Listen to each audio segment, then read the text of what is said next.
when it denies us the right to issue promissory obligations which are enforceable, certifiable, and provide for us to sustain all of the prosperity that we can produce, but only can pay for as we consume of it? Of course not. It's preposterous to even think it could come close. So all this is preposterous pretension. It doesn't offer a principle. And two, what is it competing with? I mean, if I just go down a partial list of just some of my plagiarists in a place that I've just stored some of the most recent references that I've had to deal with. We just go down a list here quickly. Alex Jones, Bill Still, Ellen Hodgson Brown, wrongly advocating that spending money into circulation solves the issues before us. We have a plagiarist, Ben Lowry, advocating a pattern he calls banker's acceptance. There's another alternate monetary system right there. This site, Welcome to the Lawful Bank, says the lawful bank provides a gateway to the alternative monetary system. Baloney. We have the Bretton Woods Agreement, which these are just things that I have to contend with in answering people's questions, which these people who raise these sites cannot answer and are not answering. What does Bretton Woods do? It supposedly separates commercial banks from investment banks, as if that could do us much, if any, good. It's not the failure of investment banks which causes the failure of the economy. It's the multiplication of artificial indebtedness which causes the failure of the economy, which denies us economy and true free enterprise, all the while to an ever greater and eventually terminal extent even. We have the CAFR, CAFR. These are people that believe that we could fund government by government participating in business and taking the profits and diverting them to government. Well, how can government even compete in business with legitimate business then? Well, these people claim nonetheless that there's so much money that's out there that could do this, that it could help. Well, that's not the issue that it might help. The issue is what we are paying in government costs are falsified, artificially inflated costs as a consequence of the same obfuscation of the currency. We, the people who are the government, in any let's say observed Republican law or constitutional law, we are the government.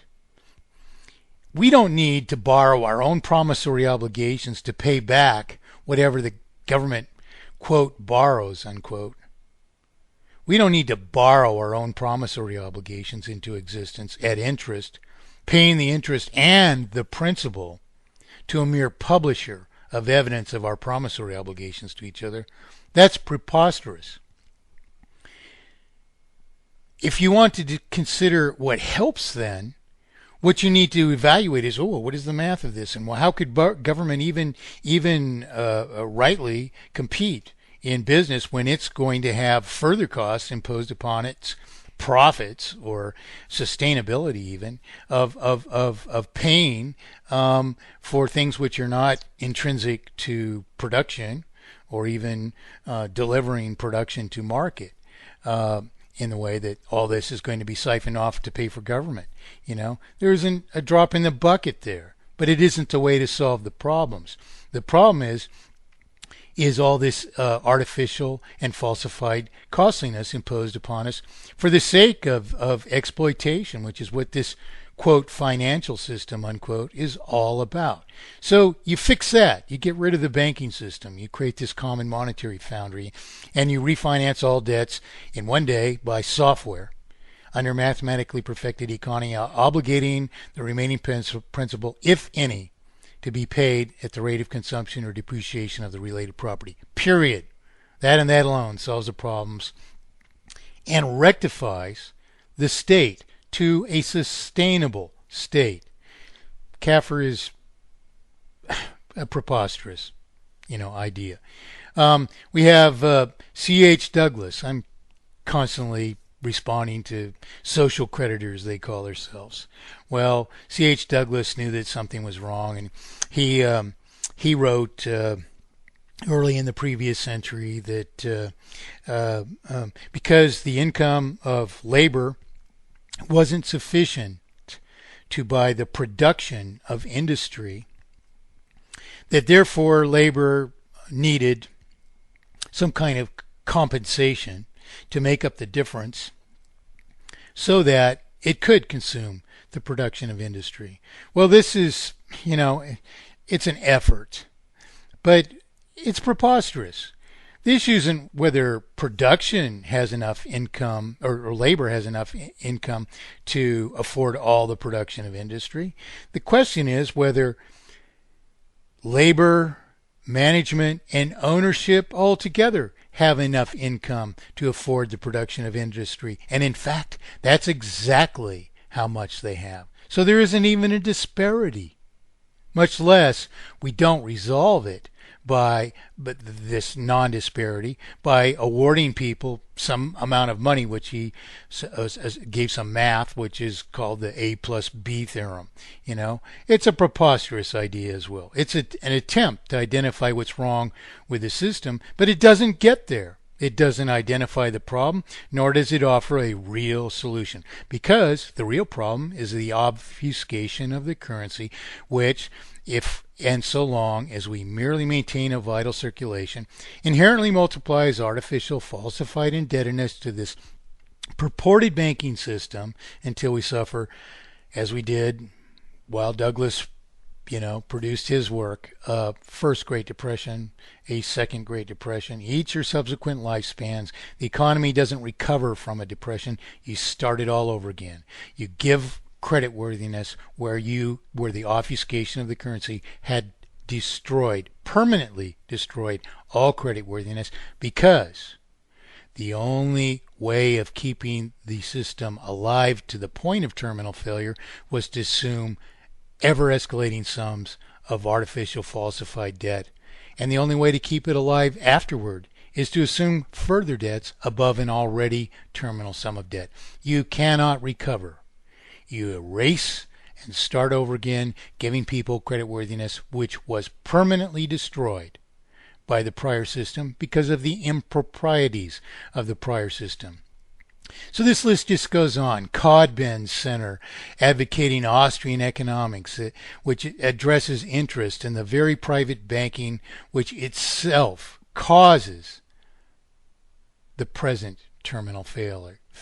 You have these people advocating that Austrian economics, which advocates interest in the very form of private banking which causes our problems, the Ron Paul group, they're advocating this, and they're claiming nonetheless that Austrian economics, they're just claiming it, they're not proving it, that Austrian economics provides the best explanation of the present financial crisis.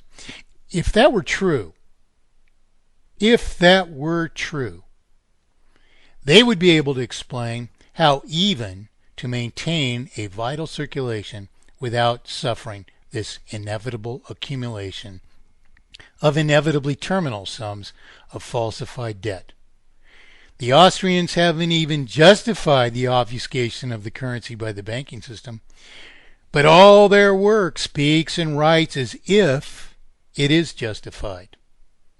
And yet, you will not find a justification in the entire body of so-called Austrian economics.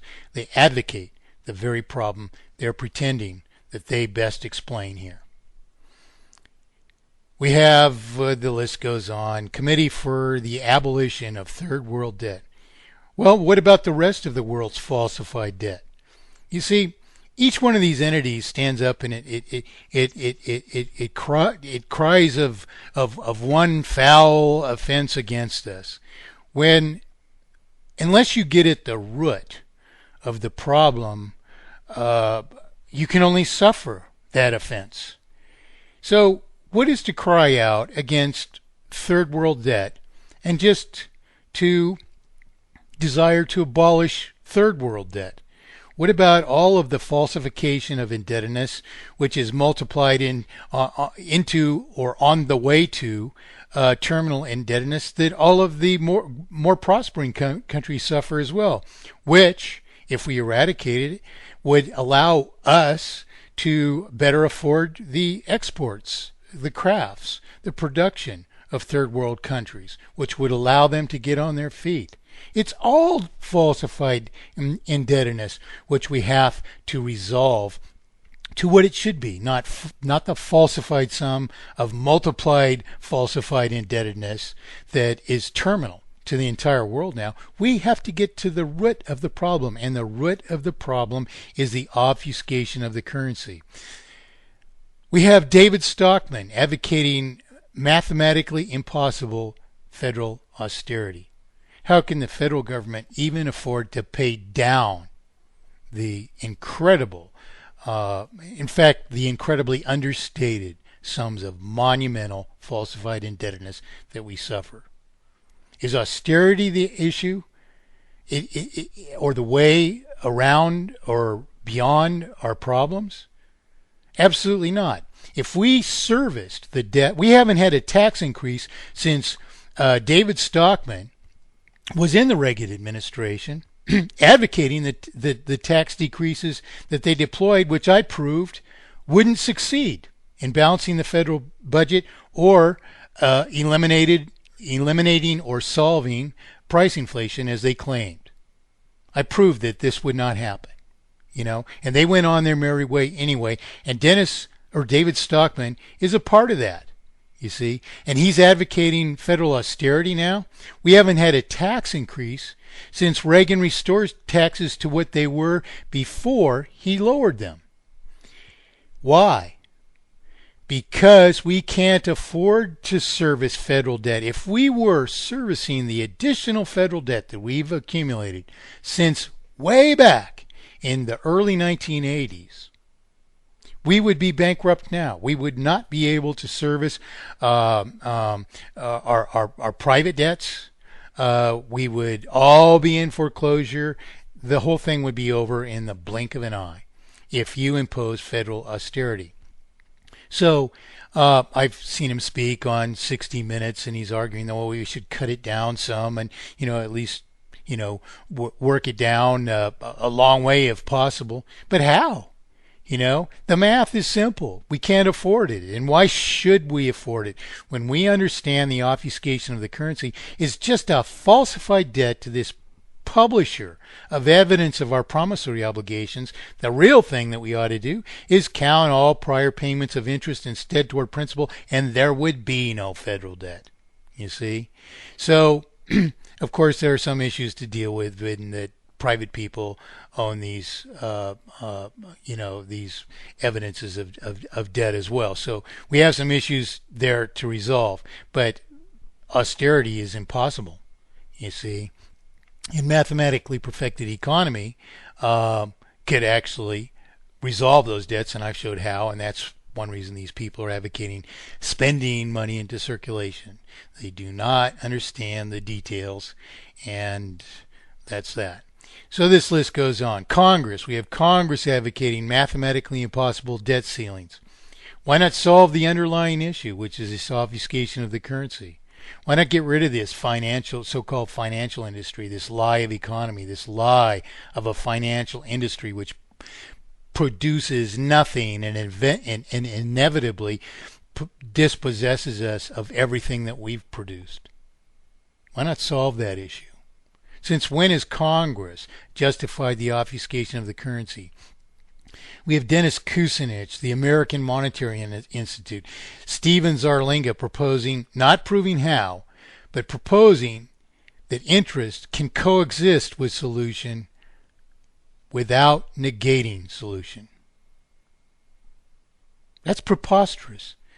You can't advocate that and have ever done the math. Because, as I've said for 43 years, interest will dedicate all of the interest-free currency to servicing the multiplication of artificial indebtedness by interest. Make any of the circulation subject to interest, and so long as the industry and commerce remain dependent on that circulation, so that they have to borrow interest and principal back into circulation as an ever greater sum of debt. Eventually, you accumulate a terminal sum of debt.